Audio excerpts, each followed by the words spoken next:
The following program is a PodcastOne.com production. From Hollywood, California, by way of the Broken Skull Ranch, this is the Steve Austin Show. Give me a hell yeah. Hell yeah. Now, here's Steve Austin. Down off the table. Roddy, good morning. How are you? Good morning. Woof. I'm riding fast, but I'm honored to be here. Steve, it's funny in our business, I've seen you in the locker room and seen you obviously on TV do some great stuff. But there was a gentleman who wanted me to do a show called The Voice. And so I think his name was Michael. And Michael Chavello. Okay, so he sent me your episode that you did on The Voice, and I watched it, and I mean this and all, like, I didn't know anything about you. So as much as we say hello, we really don't know a lot about each other. No, we never really have crossed too many territories. We've never crossed territories together. Never. And you came down the road maybe 10 years before I did. A little bit. There's that age gap. But we never really crossed paths as much in high regard as I held you. Thank you. To your point, we don't know each other. And so it was funny because you sent me a text out of the blue. I watched that Voice and started hearing how you came up through the business and how you paid your dues. And I feel bad about this now. I just never thought of you that way. And when I saw that, it's like, well, that's my brother. And that's why I just got out the text and said, great job. And that's how it started. I just, sometimes we get buried in our own stuff, and I do. Speak for myself. Well, who's we? You got a mouse in your pocket? No, but it's funny because you're, and I don't mean this in an antique fashion, but you're so old school. I mean, yeah, you paid your dues, you earned your stripes. I mean, you paid double dues. So from your mentality. And it's kind of like me. When I look back, hey, man, this guy, he didn't even really like the business. He just got in to make money. Yeah. You're of that pure mindset that you love the business, yes, and you pay your dues to work your way up, and you gain the knowledge from the bottom as you get the crap stomped out of you along the way. You get those smart long enough the drives with Swede Hansen. Yeah, talking to business. Your brain is a sponge. Everybody pours water into the sponge, and you sit there and you ask questions. Yep. Now, you really offer nothing. If you're not asking a question, you don't really have any business talking because That's you true. have no experience with which to speak of. Correct? That's correct, and they would let you know immediately. Oh, yeah. I used to ride down the road with Dutch. Dutch Mantell kind of took me under his wing, and we were traveling together. I didn't have any money to pay for any gas, so it was me and him and Chris Champion. They would put the gas in my Hyundai Excel. And Dutch was always ragging on me, and it's back when I chewed Red Man tobacco, and he'd take all my tobacco and chew it and then leave an empty bag there. And finally, he was giving me knowledge, but he's also, busting my chops. Yeah, hammering. So finally, I'd always go, let me tell you something, Dutch. And he goes, there's nothing you can tell me. And he was right. So I just shut up, kept taking his advice and learning. I remember. I don't know if you can remember this. I can remember when trans was 1 cent a mile. You used to have to pay the driver 1 cent a mile. Then trans went up to 2 cents a mile. Is that how y'all did it back in the day? Yeah, like the mid card guys, they would. Their wives would make sandwiches and stuff. Yeah. And man. And you'd be on the corner. If you weren't on the corner, you missed. And they would get 3 guys in a car. And in the beginning, like, they would count the mileage. And at the end of the trip, everybody gave, in this case, a penny a mile or 2 cents a mile. You could buy the sandwiches, like, for 50 cents. That was an old Bronco Lubitsch story. I love it. Yeah, one time back in the day, one of the guys made a bunch of sandwiches for everybody, and a lot of guys just thought he made a bunch of sandwiches to hand out because he was a good guy. Hell no.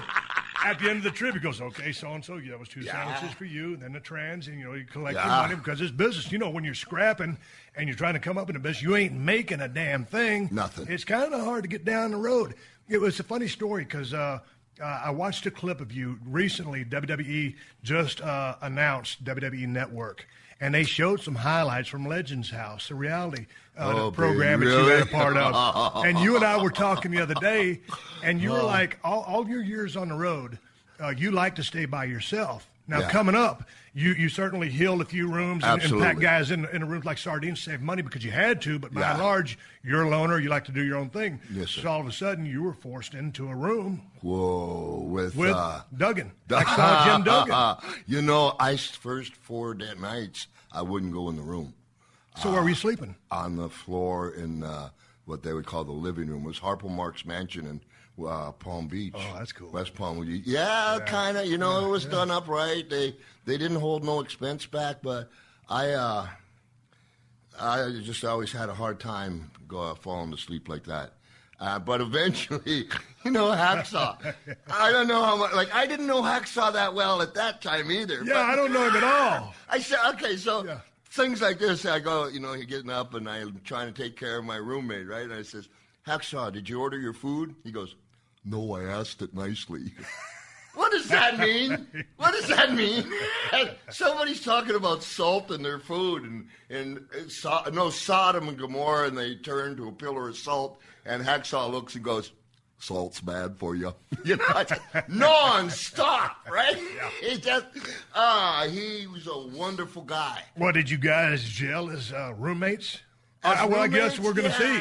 Yeah, I guess you want to let the cat out of the bag. No, but I was definitely the dark horse in the whole episodes of it.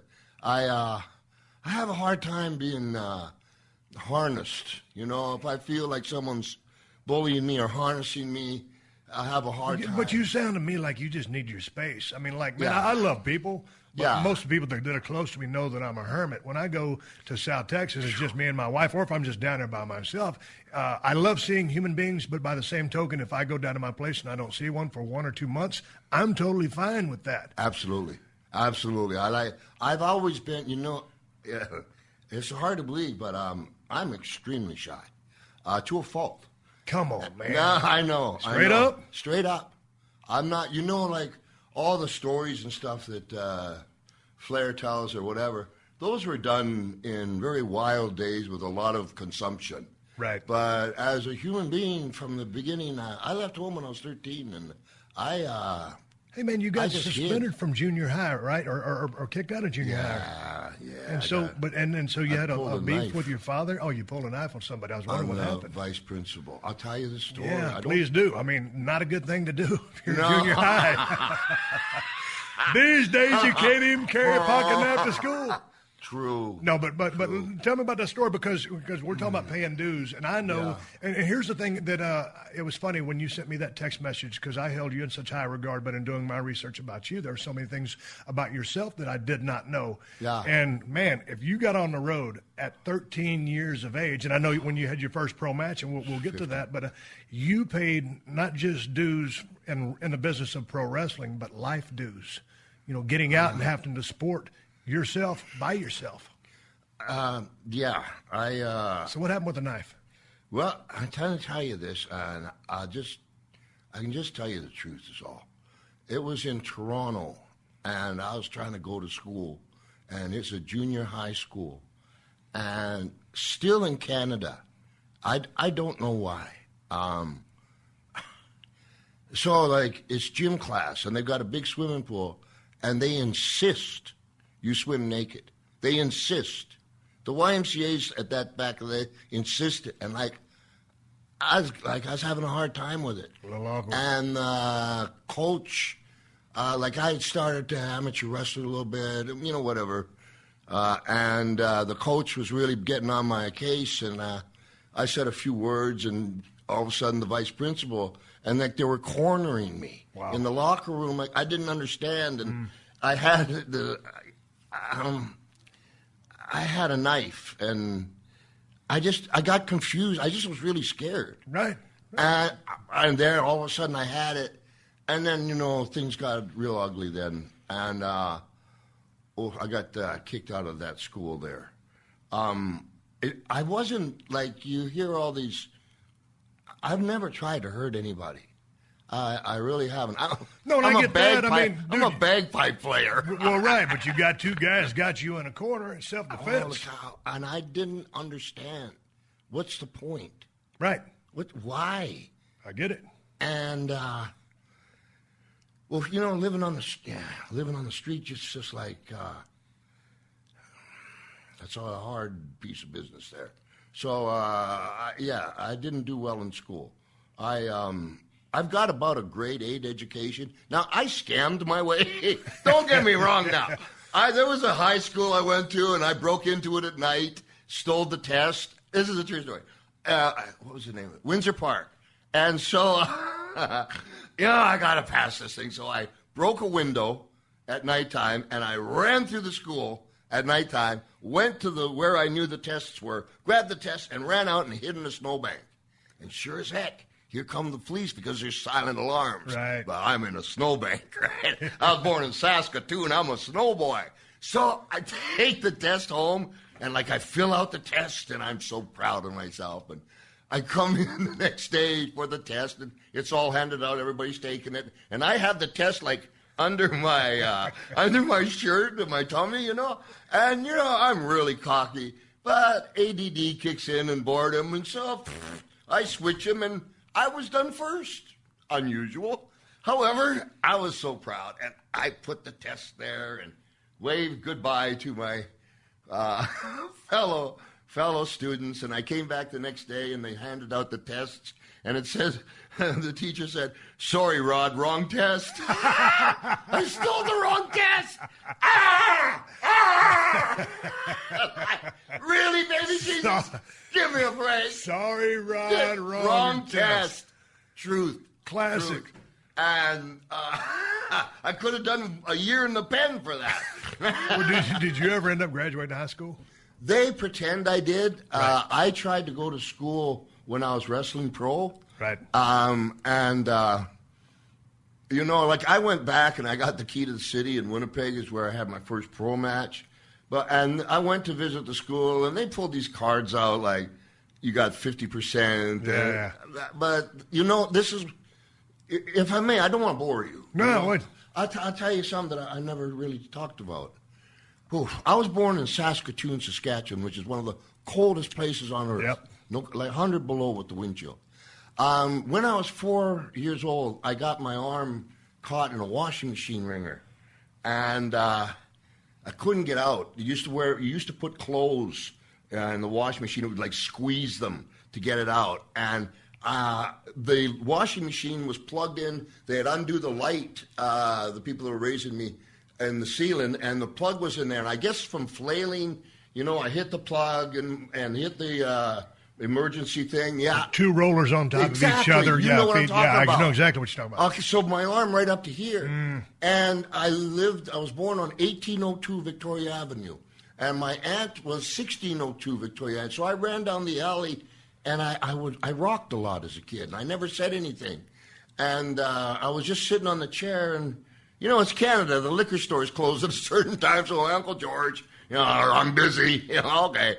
And then blood started to come down, and they put me in the hospital. And when I got out, they took me right away from Saskatoon, and put me on an Indian reservation called the PAW, Thepas. And it's still to this day the toughest Indian reservation in Canada. It's the home of the World's Trappers Festival. They used to do a program, Wide World of Sports, once a year where they're real trappers. They're not, Right. You don't pet the dogs. The dogs Right. are chained down.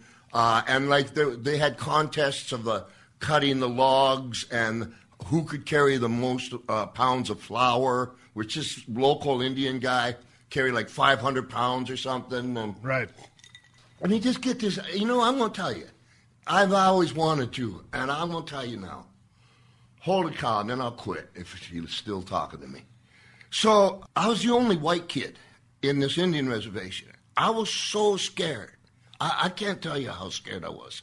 And my first grade, I begged not to go. And to the point where, and I'm not exaggerating anything, I held on to the man's ankle, and the man literally moved his foot like a walking dead all the way and cried. Everybody in the hallway watching me, and the teacher's name was Miss Hill. She says, "I take care of the little boy."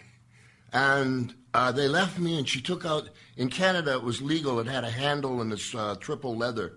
And, she got me stop crying there. Yeah. Bring, bring. You betcha. Shutting up. And when they taught me, they had a new way of teaching. Do you have a pen? Anything, pencil? Maybe we could get one as I was going along. It's the Steve Austin Show pen for me. I love it. I got a pocket knife, though. We'll carve it in here. So in my very first year in school, the country decided that they're going to change the way to teach children. So with reading, you see, I've never read a book cover to cover, not even the one I wrote. I've heard you say that in interviews. Straight up shoot, you've never read a book. No, sir. Cover to cover, I can't. A script, I have to have someone read it with me. Right. I don't get it. And here's where it came from was instead of teaching you phonics, they taught memorization. Right. And so... Why would they do that? Because the government thought it was a better way to teach kids and instituted it through the country. Then they had a thing called new math, and I'm writing it down for Steve now, and it's division. We'll put 10 into 1,000. Right. What you did is, you look at the 10, and on the side there's a long line. And you go, I know 10 goes into 1,000 one time. You subtract it, that would leave 990. Well, it'll go in 2 times, that's 20. You subtract it, that's 970. And you kept that up, and then you added these numbers and put it up there. Man, that's some long-ass arithmetic. Holy cow. Now, while I was in this Indian reservation, they hated me. And I wore muckala. Why, just because you're a white kid? Yeah. It wasn't a personality trait. It was just you was the... Yes, sir. I was really scared and, an easy target. And in recess, I was kind of like the foil.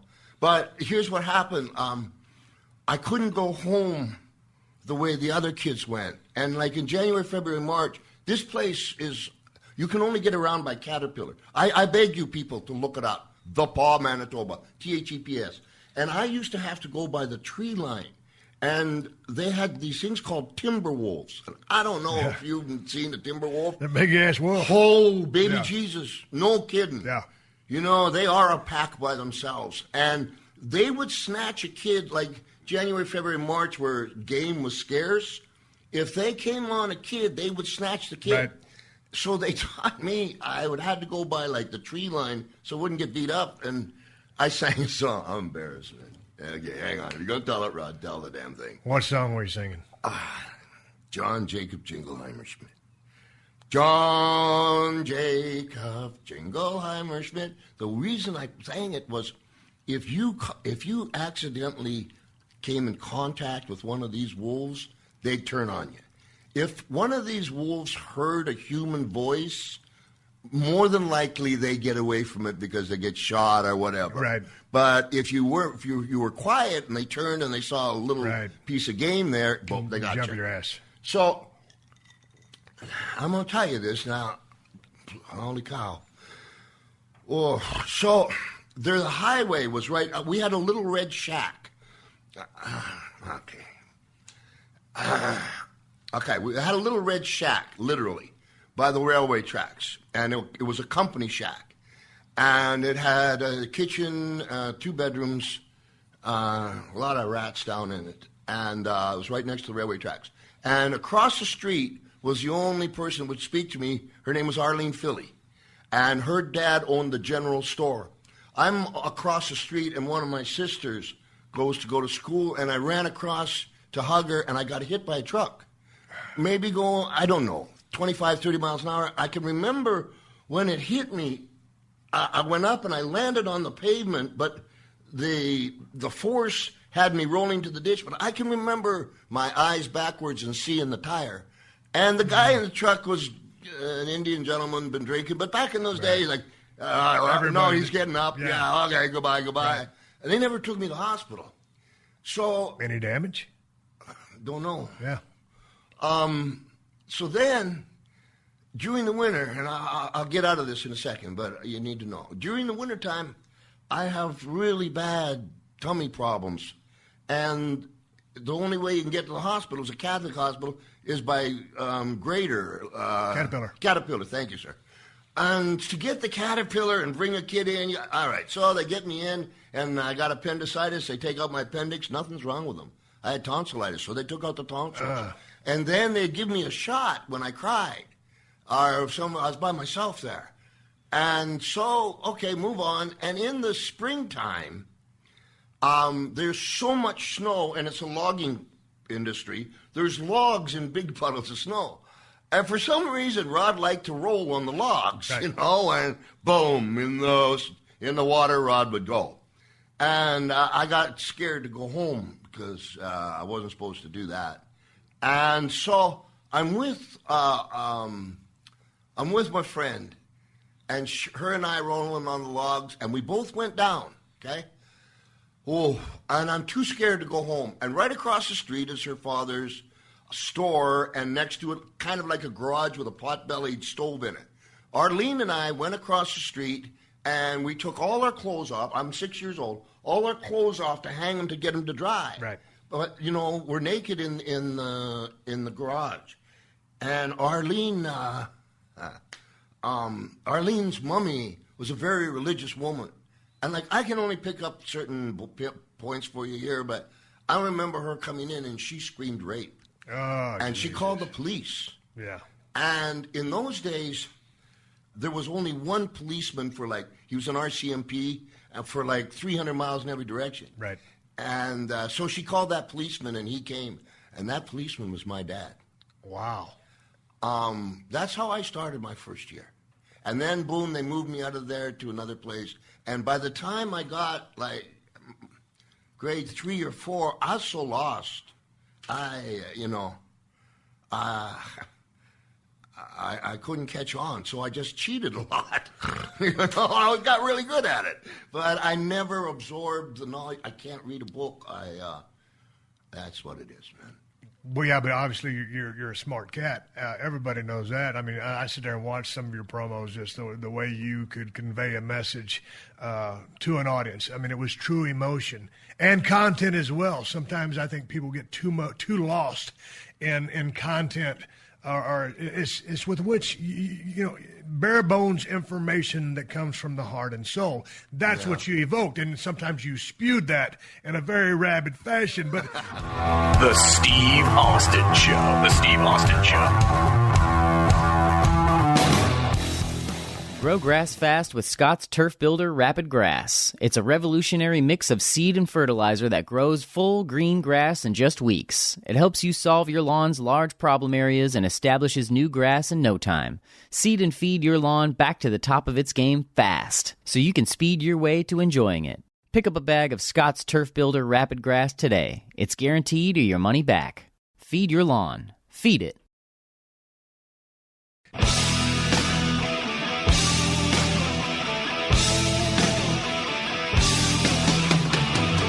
all right, here we are, continuing my conversation with Roddy Piper, the one and only Hot Rod.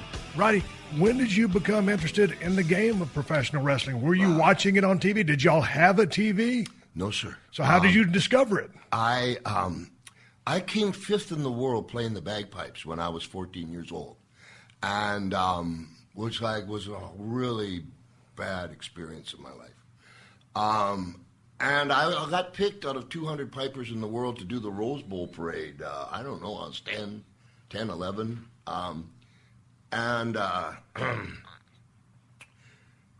So I decided to give it a go on my own.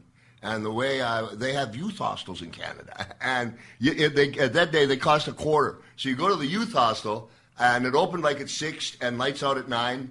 And when you come, I swear to you, there was a sign that says, "Check your weapons and drugs at the door." Right. And they would take them and they would give them back to you. And in this thing, it was 3-tiered bunk beds. So when you got there for $0.25, they would give you a sandwich, a cookie, and a little carton of milk. Boom. There was some foosball. You had to sleep at 9. 6 o'clock in the morning, rock and roll. They give you 2 eggs, bacon, piece of toast, milk, a towel, shower, get out, and you can't come back the next day. Right. But you can come back the day after. Right. So I would, at nighttime, I would play my bagpipes with the case open. Now, this youth hostels were in a YMCA. So I'm in this YMCA, and, well, I don't rob anybody till nighttime. What am I going to do during the day? Yeah. And there's a gym, and there was this guy. He was an amateur wrestler and boxer. And he took a liking to me. He was a minister. Yeah. And he got me amateur wrestling and boxing, and I won the 167 amateur wrestling championship. And when Vern Gagne would come to Winnipeg, my amateur wrestling coach, boxing coach, would be the referee just for that night, a local, right? Right. So I don't know who. I think it may have been Buddy Wolf, but somebody missed a plane, didn't show. And my coach comes to me and he says, "I can get you $25." Wow, Go down money. Whoa, baby! Yeah. At a quarter a night, Yeah. I'm in. Yeah. So I said, but he said you're going to lose your amateur status. Wow. Yeah, but $25. $25, baby. Time to turn pro. Time to turn pro. So Now this is at 14, right? 15 now. 15. Okay. So I've never seen a pro match, and Jesus Christ. I went to my pipe band and said, they said, all enthusiastic, "We'll play in." Okay.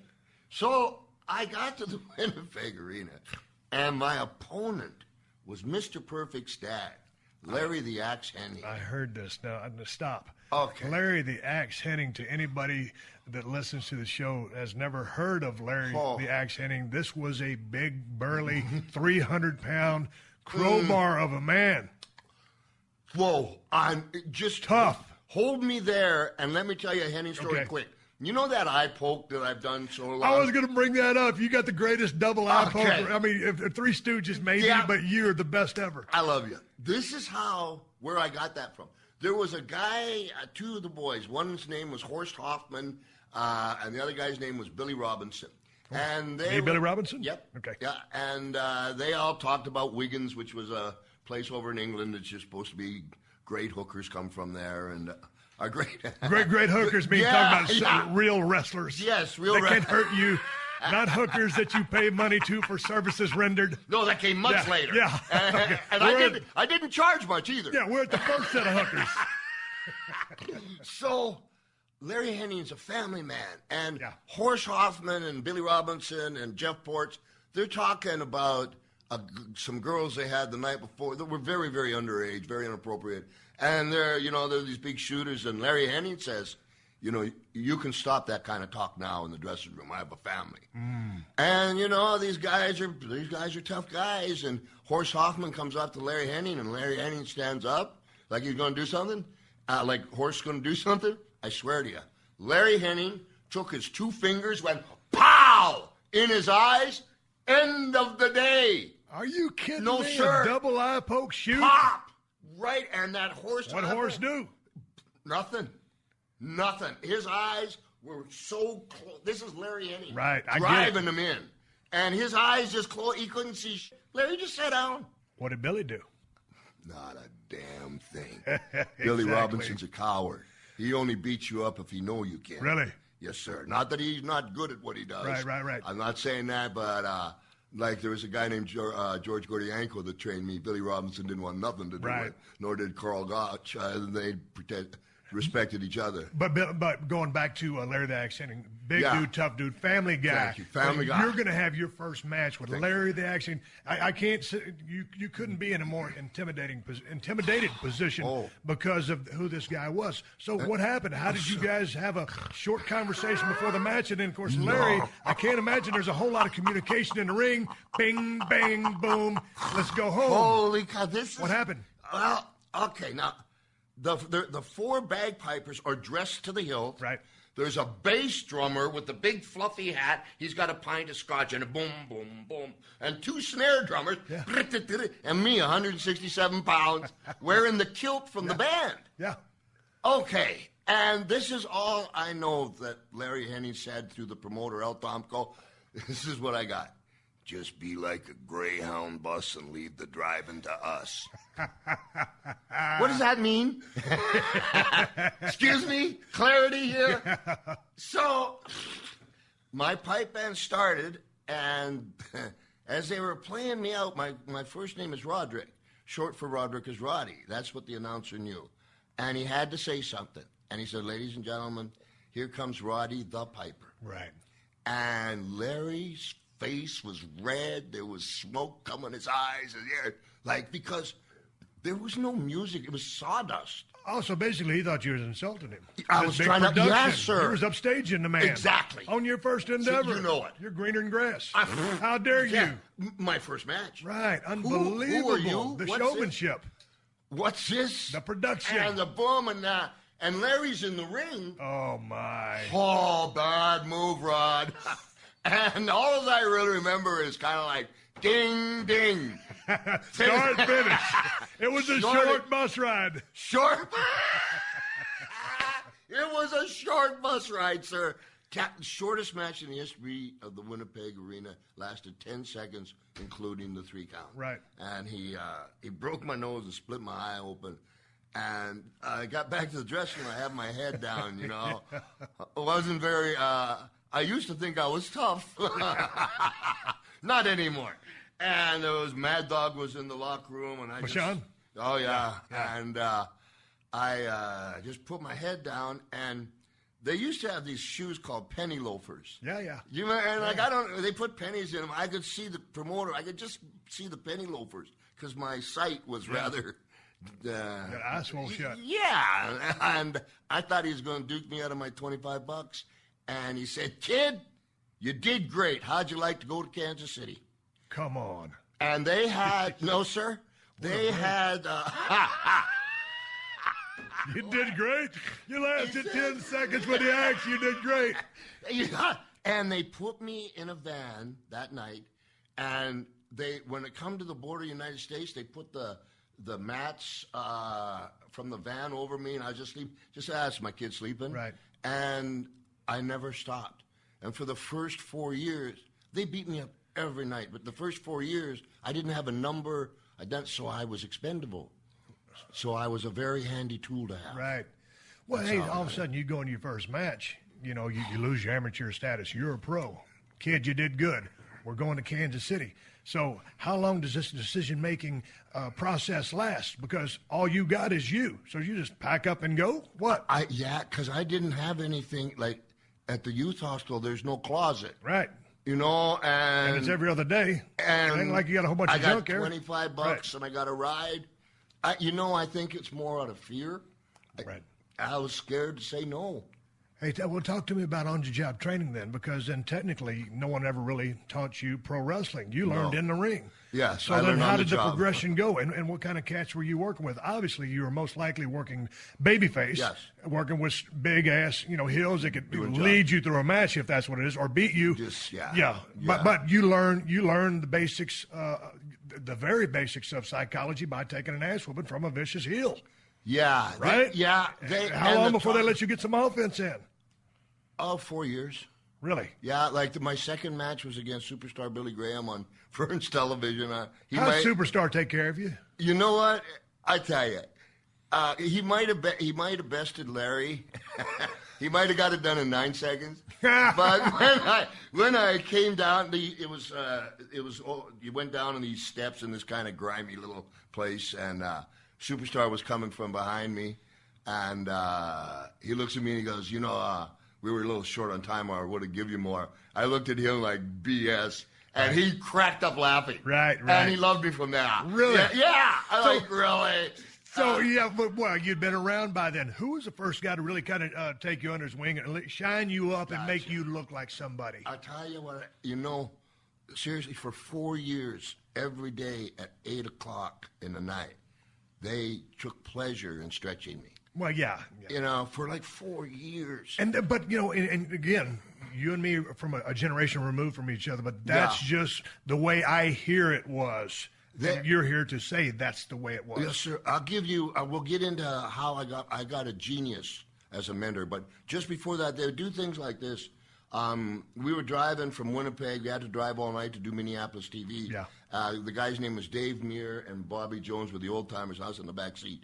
And they wouldn't put the heat on. They said they were too hot. And I had a bologna sandwich and a bottle of 7-Up to eat. And finally, the bottle of 7-Up exploded. Frozen exploded. Jesus. Also, there was a time when like license plates were odd and even. You could only get gas on those times. And so they had a 6-foot credit card for me. And they stopped by, because every farm had this pink gas that was cheaper, and I'd have to siphon the gas and bring it to the cars.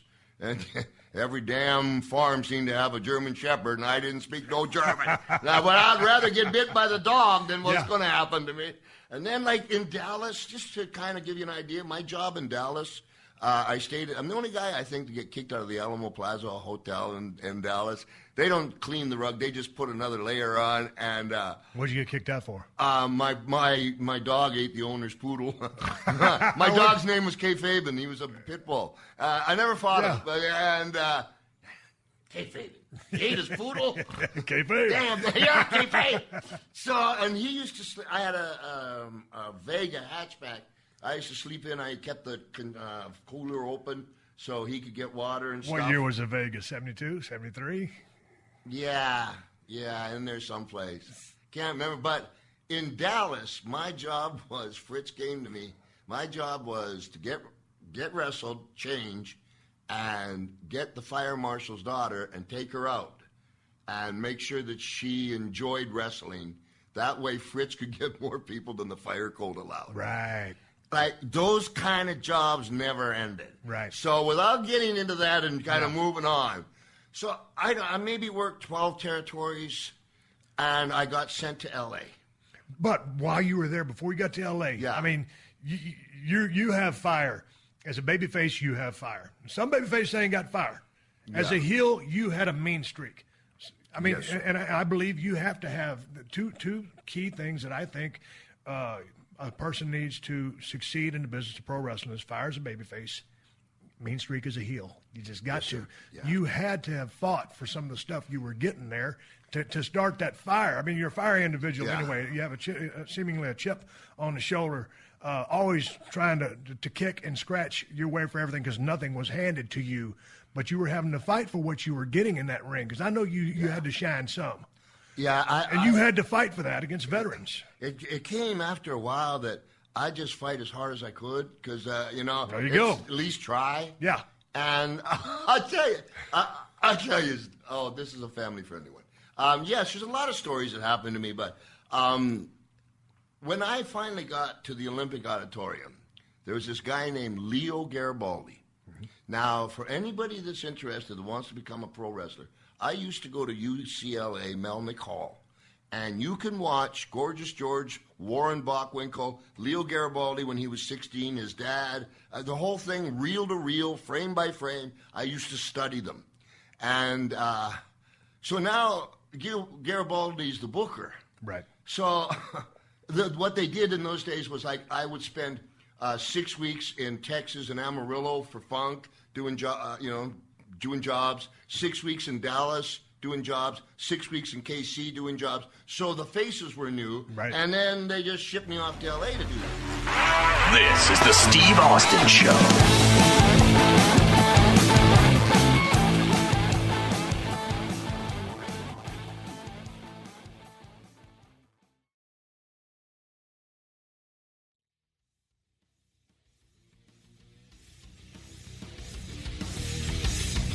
What kind of coin were you making doing that little rotation there? I was getting like $10, $15 a match. They had one promoter, he'd put a roll of quarters in your hand, and they finally had to smarten me up.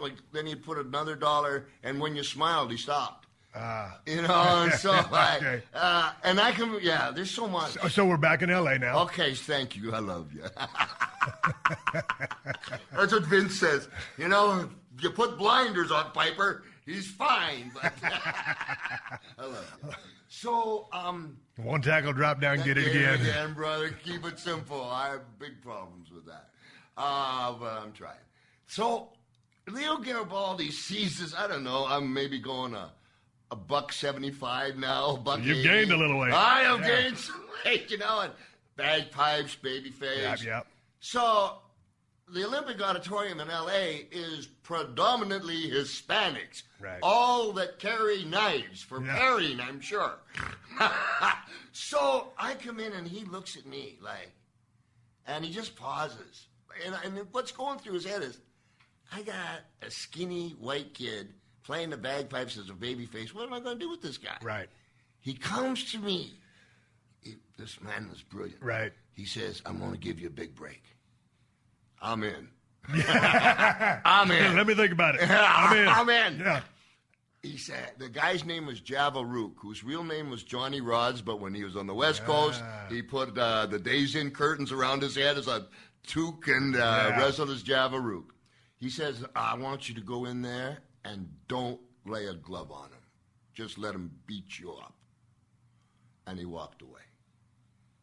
And I thought to myself, here we go again. Well, what was I couldn't beat the guy up anyway, so I got in the ring. Go with the program, and he just beat the dog out of me.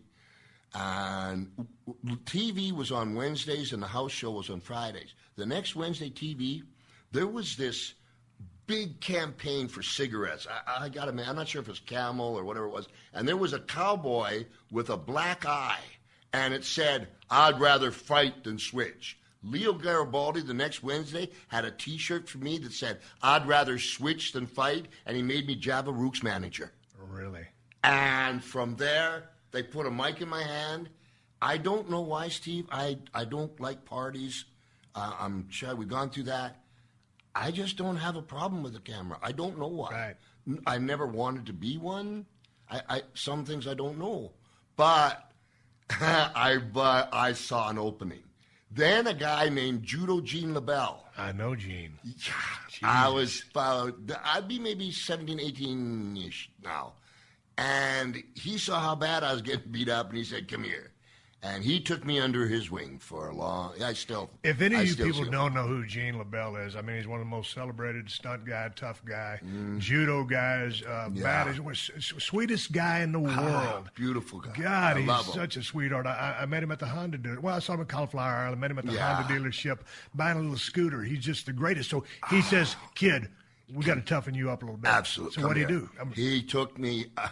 So Friday nights before the matches, all the guys that thought they were tough and wanted to try to be a wrestler, they came early. Well, he put me in the ring with them and just instructional as we went along. This guy's beating the trash out of me, and it's kind of like Gene's going, you might want to block, and I started, and then he started taking me down to the dojo, and like he trained Bruce Lee, Chuck Norris, and she's only given away like 21 black belts. He's 80 years old still. I love him. I wrote prefaces for his book. But he showed me how to take care of myself. And at that same time, I was doing things like playing the cucaracha on the bagpipes, right. And that was how I got my first break.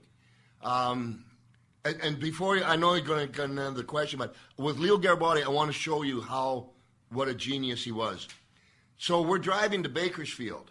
Just Leo and myself. And, again, like you explained, I would listen to these guys for hours till I was going to puke. Right. Throw up. And I just but the thing was, I wasn't getting it. Right. Right? You're going to tell me that story again? And yes, and I'm going to keep telling it till I see a bell ringing. And we're going to Bakersfield, and there was a tag team called Gordman and Goliath. And they hated Chavo Guerrero, who was the top babyface at the time. There's a big jealousy thing. So on the way there, I said to Leo, I says, so what's going to happen tonight and all this kind of stuff? And he says, I'm going to have Chavo beat Gorman. One of the two. Yeah, whatever.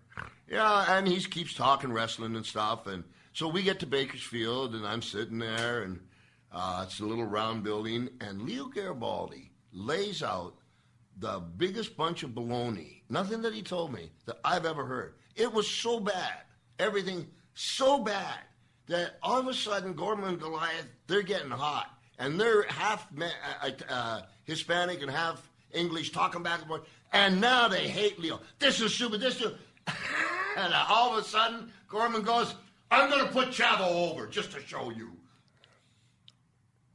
That's genius. Right. That is genius. And he started teaching me the psychology. Yeah. And then he said, the moves are just a translation for the psychology. Right. As words are for changing thoughts. Right. Brilliant. So the light went off. Thanks for letting me get but the light went off in your head as soon as Gorman. said, hey, okay, this is what we'll do. And then I started listening. Right. But it's funny because, when you or I talk to some young cats every now and then, you can tell them to your blue in the face, but sometimes, and you can just see it because we've been there and done it and experienced it. It's not really going in yet because it's not ready to go in. Exactly. And at a certain level, it will start to be able to sink in. Some people will always be impervious to it. Some will soak it in sooner than others. Yeah. But that's just the way the business is. It is. And you can tell, like, I know if you're driving down the road, you see somebody younger, you know it almost in a beat and a half. It's worth it. Or he's a wonderful guy, but that's what it is. Yeah. And sometimes you got to go through the process just to, to find out. Yeah. Or to be nice. Yeah. But so anyway, you guys, the light bulb goes off in your brain, and you're getting promo time. Leo gave you a mic. Whoa. So, man, I mean, where were your promos coming from? I mean, like, because you're known as being one of the best promo guys of all time. It's always funny to me when someone wants to lay down their top 5 promos, and most people. The thing about wrestling, the thing about the in-ring product or the microphone. It's really subjective by and large for the most part. Subjective. But among top guys, that's a different story. Yes, sir. So when I would say my top talkers, you are on that list. There's a difference. There's good and bad, and there's people that don't know. It's like I love rock and roll music. Some of my best friends play rock and roll guitar. I can listen to the same thing they're listening to, but I don't really get it. I get it on my level. Yes. So we're talking on a higher level. So with that being said, what was the genesis of the Hot Rod or just the Roddy Piper promo in general? Holy cow. Good for you. See what it did good there? Good for you. I see what you did there, and you did it really good and with respect. I love you. I'll tell you the truth. At that time, I was harboring so much humiliation and anger and rejection and like no pity party here. I'm just answering the question, Straight up. And I've been beat up so many times. One time to the point that I was taken to a hospital and they couldn't figure out who I was. That when I got that mic, I just let it out. Right. And it was like therapy. Yeah. And I had so much in it. Yeah. I mean, I was, everything's my fault, but I remember when I was 13, it's kind of silly, but I sat on a curb in a town, and I started crying. And about 2 or 3 hours later, I figured out no one's going to come. Right. Well, okay, guess you better get up. Mom's not going to make you the sandwich. Right. And other things that had happened, and so I can say anything, you got it. Right. And then the more, as I went along, I started to change the structure of interviews because, like the Crusher or Billy Graham, all great, Dusty Rhodes, they're all great, but they go like, I'm going to rip your rib cage out, tear your eye out. But that never happened. Right. So I started a system where if I said it, I had to try to do it. Otherwise, you lose all your credibility. Right. You're building credibility. I get you. Yeah. And, like and when one works for you, you get a tremendous amount of confidence. Right. So the one that really worked for me was I was sitting on a donkey painted as a zebra. Like I got the idea in Tijuana, and I had a T-shirt that said "Conquistadors of the Guerreros." Are you still in L.A. at this time? I'm in L.A., okay, yeah. And I got the mic, and I'm like rolling. And I got a sombrero on, and I got a piece of tree branch with a string and a carrot. Oh, Jesus all right? Christ. And I'm rolling. Okay. Luckily, here we go. Now, that TV went all over the world in Spanish. I still remember the number, RI 95171. I think it was channel 54-ish, 32, 54. Still going. Yeah. The president of the channel got so hot, went to and we're going to take them off TV. Really? A lot of heat. And I'm going, no, and you apologize? I'll apologize. So, it took about 2 weeks of TVs, and I said, the gaita is the word in Spanish for bagpipes. I said, listen, I'm so sincere. I'm so sorry. And all right, I'm trying to learn the it's hard because it's a Scottish instrument. Okay, all of a sudden I say, I got it. When you come on Friday nights, I'm playing it. Okay. So, baby Jesus, man. I got up in that ring, and the announcer's name was Jimmy Lennon, who saved my life. Wow. Great man. Yeah. He saved my life from a guy shooting me. Another story. So, I got in the ring, and I said to Jimmy Lennon, please tell them to be quiet and stand for the Mexican national anthem. I smell a rat. Brother, they stood up, babies in their arms, total commitment, hand over the heart. Of course. Could have heard a pin drop. At that moment, I went to myself, I wonder, and before I knew it, and I played knee, and there on, da da da da da da da da da da da da. Holy cow! The chairs were bolted. The chairs came up. The first successful stabbing. The match never got started. But wow. Shooting heat. What a roll. Straight up heat. Yeah, too much to the white. Right. Red's good, but I was getting Right. in the white, and it made the AP in our business, and it gave me a confidence boost. Right. So now I got Gene, and I'm starting to form my own formula, and then just like an incredible bunch of talented guys that were teaching me, incredible, man. But you love being a heel. I'm a born heel. You're a born heel. I hate being a baby. I wanted to be a heel because that's what shy kid, same, little different background, but shy kid. Yeah. And for me, just being a heel, having that freedom, and you can't fail. I mean, you can be not a good heel. Yeah. But I mean, you can't fail from the performance standpoint. It's execution, and it was real. I made my biggest mark as a babyface, or maybe a gray area babyface. But you love being a heel. I still would be one. This is the Steve Austin Show.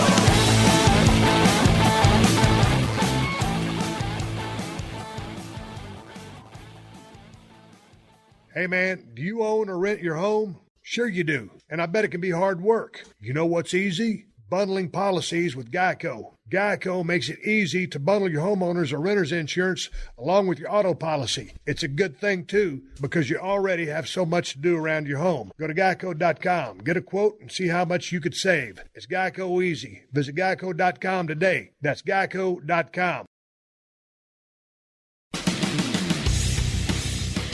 The way, you know what happened? Is in WrestleMania 2. I can't figure it out. Now, this is a boxing match between you and Mr. Yeah. Right. Yeah, do you want me? I'll stick with you because I'll go all over the place. Okay. No, we're everywhere anyway. Look, We're already, look, he says, you've already done that. There's a studio of people in here watching. This is my first time here at the PodcastOne studios in Beverly Hills. I'm back from Texas. I got all kinds of technology. I made notes for Roddy Piper, and I knew as soon as we got in the room, we would just start shooting the breeze. So here's the thing. Yeah. You're in L.A. all the time, so yes, you can drop in and out as much as you want to. I would be honored. We're just doing audio whoop-ass. We ain't got to follow anything chronological. Thank God. I do this show for the working man and the working woman, and as long as they're happy, I'm happy. And obviously, you're over here laughing your ass off, so you got to be having a good time, or that shows your range as an actor. I know. It's really cool. This is very cool. So I send you in. You duck a couple elbows. I put you in a sleeper. And then you reverse that, and you got me in a sleeper. So where do you want to go with this? Do you want to stay in L.A., or you want to talk about Piper's Pitch, or you want to talk about NWA? What about the dog collar match with Valentine? I mean, we're all over the place. Yeah. Where do you want to go? Well, because, I know you love being a heel.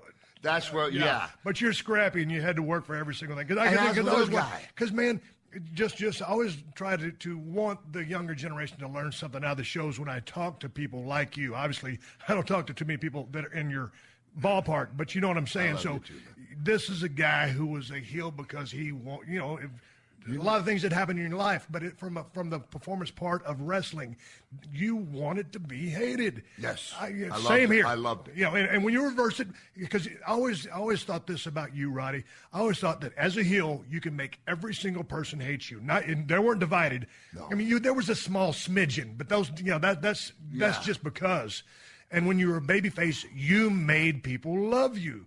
There wasn't, it was almost all or nothing with you. And that's as about as good a compliment as you can give a guy who's trying to be a heel or trying to be a babyface. Very kind. The thing was, when you worked the territories, what I learned was you had to come in as a heel and then turn babyface because you got a double run. Right. And what guys don't understand, and then you were finished that territory for L.A., for instance.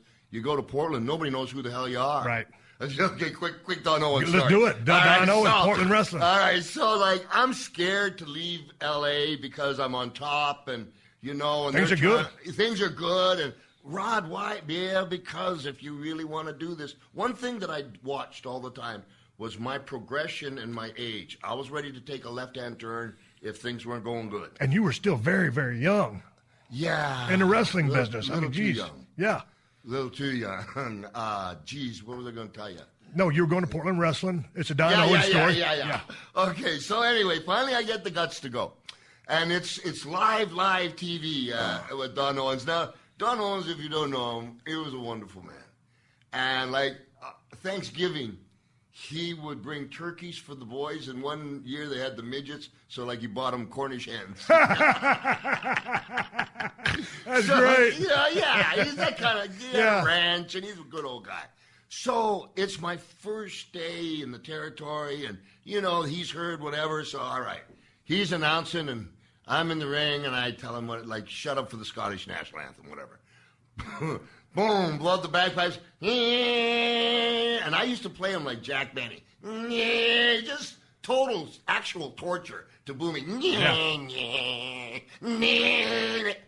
They start booing. Thank you, baby. All of a sudden, Don Owen, stop. He stops me. He looks at the crowd. Stop. He says, now, I can't play the bagpipes, and neither can you. Let's give him another chance. Never mind. Just take the bagpipes, and I'll move on. Yeah. And now, so, I always ran into. I just was a story. And then so in Portland, what I had learned from L.A., I started to be able to apply with no restrictions, and here nobody knew what I was doing. That was really important to keep that to yourself. In the code. What you're doing, you keep to yourself. You never open up. And so what I learned from L.A., I used in Portland. What I learned from L.A. and Portland, the next shot was Charlotte. Right. And we get to Charlotte and NWA, Crockett, Wall. Out of control by this time, too. The business had been swelling. Okay, out of control. Yeah. You talking about on the party end, or you talking about? I'm talking about, or you couldn't even call it partying. It was a lifestyle. Lifestyle. Caught up in the highs of being in the business and successful, the confidence. You guys are flying. You could do anything you wanted to do. It was bulletproof. Right. Fastest gun, slamming cars, and, just bad, and wild. Bad, but had a blast. Dare I say, acceptable back then. These were, this is what that, era was. One of the ways, because we didn't have the media, that we would get attention. Right. For instance, Jay York we'd come out of a small town, and Jay York with a 12-foot bullwhip around him and a buck knife, 6'5", 300 pounds, go to a restaurant and say, "Give me a dozen eggs and a pound of bacon." And then Gorgeous George would be down in the beauty parlor with the window getting his hair done. And so that's the way. And then Piper just got arrested. Right. All right, good. We got a card. Yeah. And that's the way it was. Right. But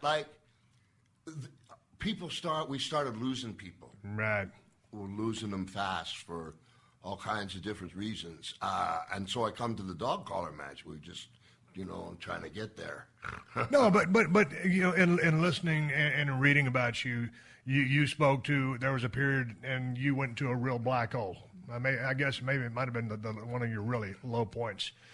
And the business had been losing a lot of guys. Yeah. What was that the wake up call for you to peel back a little bit in moderation, or you just hit a bad spot and you stayed there for a while? I'll tell you. I'm being honest. I'll tell you what happened to me, where I got kicked into. I don't care whether I live or die. Right. So I'll take us back to L.A. for a second. Vince McMahon Sr. and Mike LaBelle, the promoter here in L.A., all promoters, every Monday they would talk, and I had this house, and who did you have on top, etc.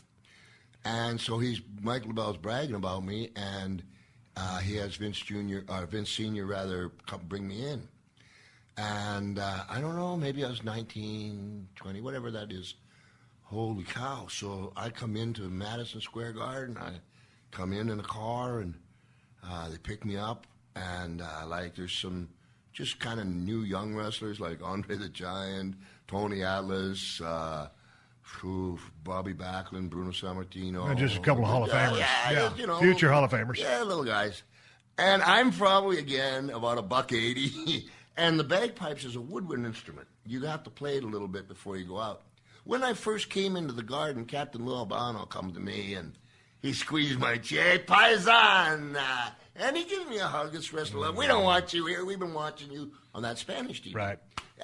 Get out of here. You didn't know that was a shoot at the time. I thought it was Wrestler Love. Right. And Freddie Blassie, classy Freddie Blassie, had a cane and come over and slam me in my shins. I know not to react by now. Yeah. Hey, you kid, pencil neck geek, da-da-da-da, we don't want you. Nice guys. Right. And warmed up the bagpipes, and I put them aside. Mm-hmm. And the truth is, I was doing push-ups trying to look like 181 pounds. Yep. Whatever. Get you a little pump. Just anything going my way. I come out there and, of course, tell them all to shut up for the Scottish national anthem. Well, Madison Square Garden is just 24,000 Puerto Ricans with knives. Right. It takes them a while, but I knew, I was confident. And right. Promoters came from Japan, Germany, and the glands are out there to look at this boy wonder. Hell of a damn opportunity to. Okay. On top of 19 in the most prestigious venue in the world. Right. And as we know, boom, I went to play the bagpipes, and nothing came up. Mm-mm. And again, I came 5th in the world. Mm-hmm. I'm changing the spark plugs on the fly, the oil, what's going on. Right. A lot. I'm scrambling, drop them, go after the guy, do the finish, come back to the locker room, literally. Don't call us, we'll call you. Left in a cab. Right. Back to the airport. And, I totally fell on my face. And everybody was happy about it because I had been on top so young that, they wanted you to fail back then. So it was a little brutal from that perspective. But finally I went, what happened? And I grabbed the bagpipes in the cab. I was like a deer, I don't know what I'm saying, in the headlights. So you didn't know that you had been screwed yet. You're about to find that out upon examination. Yeah. The bagpipe, go ahead. Because, all of a sudden the match is over. I'm back. Get out. Yeah, you failed. I failed. Yeah. Get out. And you don't know why you failed. Not a clue. So what happened? And I barely showered. I literally, get out. Yeah. And there's a cab, and I go back. And I'm pretty crestfallen at this point. And then what the heck? And bagpipes? And when they said they didn't want me, they meant it. And crestfallen turned to straight up rage and anger. Humiliation. They sabotaged your bagpipes. Freddie Blassie put 6 feet of toilet paper. Where your fingers are, it's called the chanter. Put 6 feet of toilet paper up there so they wouldn't work. It's like if you were Elvis Presley and coming to get you cut his mic off. Right. Holy cow. And, I didn't have anybody. I was by myself. I didn't have any family. And I got really mean and didn't really didn't care if I lived or died every day, and almost push it because I almost wanted to be put out of my misery. So when I got into bad situations, it looked like courage, but it was coward, because I would just pull right into it. It was a hard shot.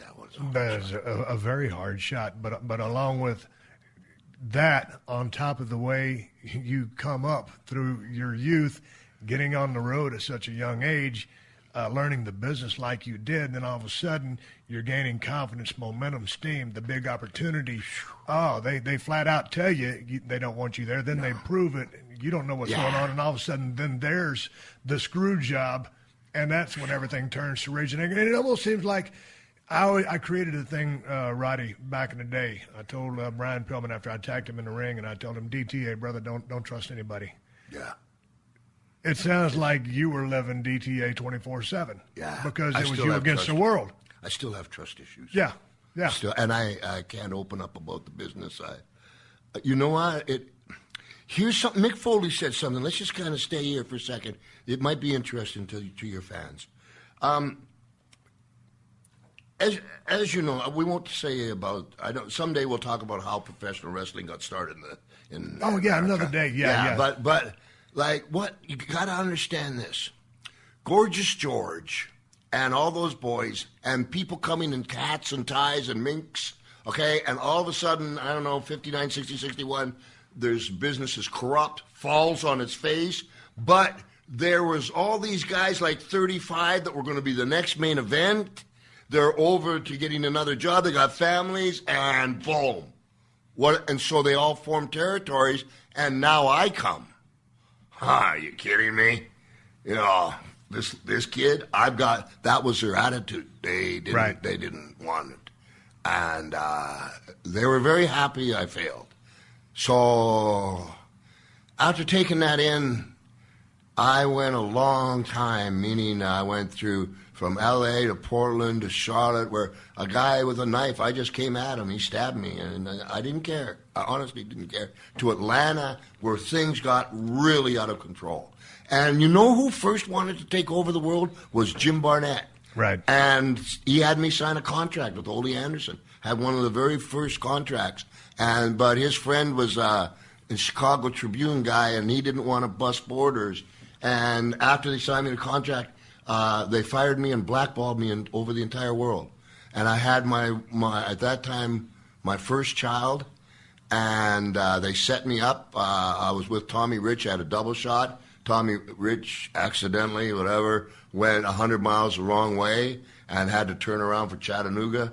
And there was cops posted. Anyway, made the double shot late, and then they fired me, and they turned me into the IRS, and they blackballed me around the world. And that's where I loved Ric Flair so much, because at that time, like, I could only go to, like, Japan, Santo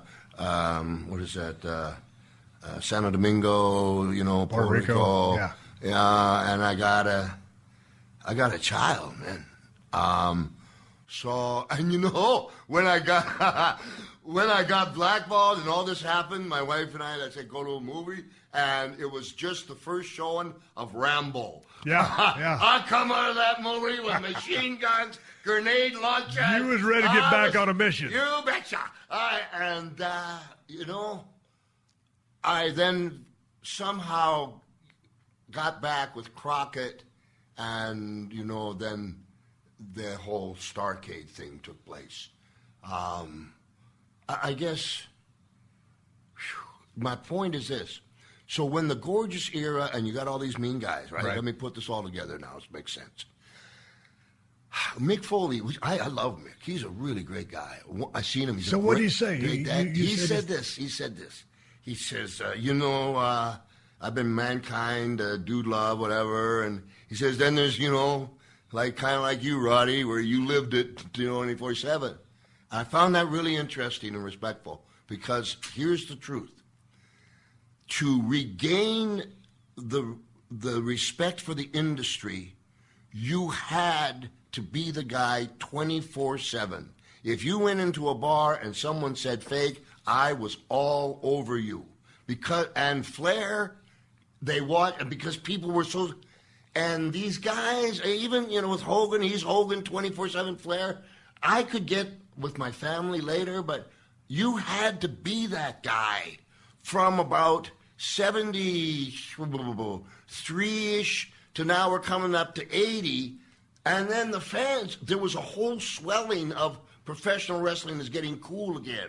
And out of TBS, and then they fired me. But it's a really great observation on Mick Foley's part, but the amount of sacrifice, not only those three men I just mentioned, but many others like them that made for our sport business, they gave their lives to it. And that's where I get mad when they take care of your own is like, and I love Vince to death. He's sick twisted. I love him. But what they don't know what we did for their business. And the last point I'll make on this is WrestleMania 1, after it was finished, Hogan and McMahon were at this big party. Bobby Orton and I, everybody was gone. Our car was gone. There was nothing, no security. We walked down that round thing to the bottom, and there's a policeman on a horse. And we realized, serious? And we just busted out that door. I don't know how many people. Just hitting and swinging, got a cab, drove away. When you get treated like that, sometimes day after day, and you're constantly fighting, and then the people would come after my family. I knocked Mr. T down, kicked Cyndi Lauper, slapped whatever. I got people coming after my family. Right. It was a full-time job. And you had to live it. So, and the way I kind of got out of it was when my first child was born. I wanted, this is corny, man. I watched an episode of The Waltons, and it was a Christmas Waltons, and they had the family around and eating the turkey and stuff, and I wanted to have that family. And then all of a sudden, the lady I was with got pregnant, and there's an old saying, you need a license to hunt, you need a license to fish. Any idiot can have a kid. It takes a man to be a father. And it wasn't overnight, but I wanted to be a good dad, and I got really dark there. That was very, that would have been the entire 80s. I was really hard. This has been a PodcastOne production. Download new episodes of The Steve Austin Show every Tuesday at PodcastOne.com. That's PodcastOne.com.